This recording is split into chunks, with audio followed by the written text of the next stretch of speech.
আসসালামু আলাইকুম। আফসানা ভিলেজ ফুডে আপনাদের সবাইকে স্বাগত জানাই। বন্ধুরা, আপনারা সবাই ভালো আছেন? আমরাও সবাই ভালো আছি। আমার নতুন বন্ধু, পুরনো বন্ধু যারা যারা আমার ভিডিওটা দেখছেন তাদেরকে অসংখ্য অসংখ্য ধন্যবাদ।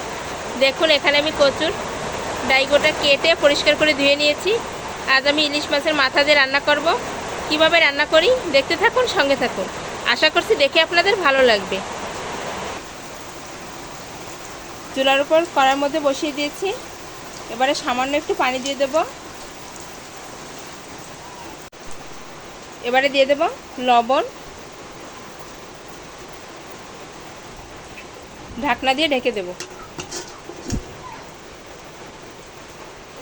সিদ্ধ হতে থাক। 10 মিনিটের মতো হয়ে গেছে। এবারে আমি ঢাকনাটা খুলে নেব।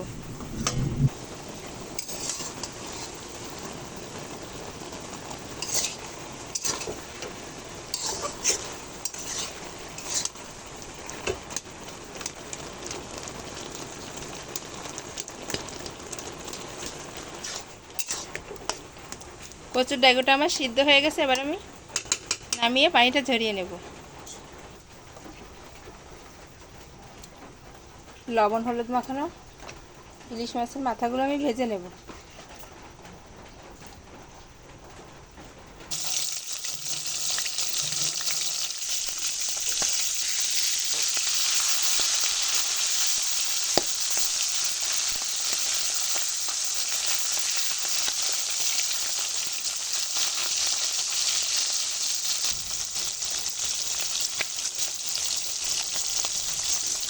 ইলিশ মাছের মাথাগুলো আমার ভাজা হয়ে গেছে। এবার আমি তুলে নেব।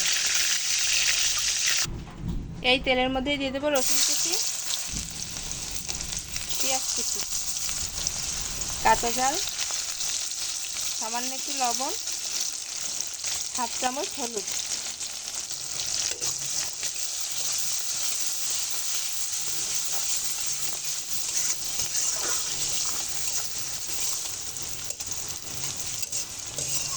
ঝাল পেঁয়াজটা আমার একটু ভাজা হয়ে গেছে। এবারে ইলিশ মাছের মাথাগুলো দিয়ে দেব। কচুর ডাইগোর পানিটা ঝরে গেছে। এবারে কচুর ডাইগোটা দিয়ে দেব।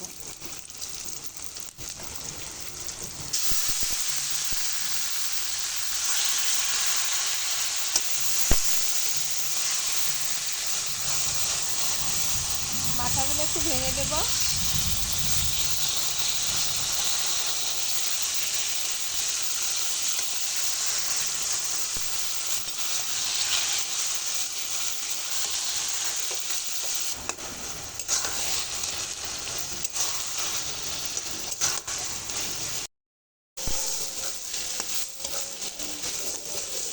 কচুর ডাইগোটা দেখুন আমার তেল ছেড়ে দিয়েছে। খুব সুন্দরভাবে ভাজা ভাজা হয়ে গেছে। এবারে আমি এটাকে নামিয়ে নেব।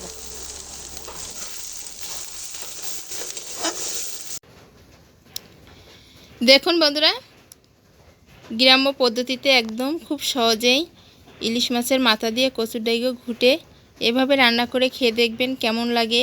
গরম গরম ভাতের সঙ্গে সঙ্গে যদি থাকে একটু কাগজি লেবু, খুবই ভালো লাগবে। একটুও গাল চুলকাবে না। রেসিপিটা শুধু দেখে এইভাবেই রান্না করে খেয়ে বলবেন, কমেন্টে জানাবেন কেমন হয়েছে। আজকের ভিডিওটা যদি ভালো লেগে থাকে বন্ধুদের সঙ্গে বেশি বেশি শেয়ার করবেন। চ্যানেলটি সাবস্ক্রাইব করে আমার পাশেই থাকবেন প্লিজ বন্ধুরা। আপনাদের সাপোর্টে আমি এগিয়ে যেতে পারি। আল্লাহ হাফেজ।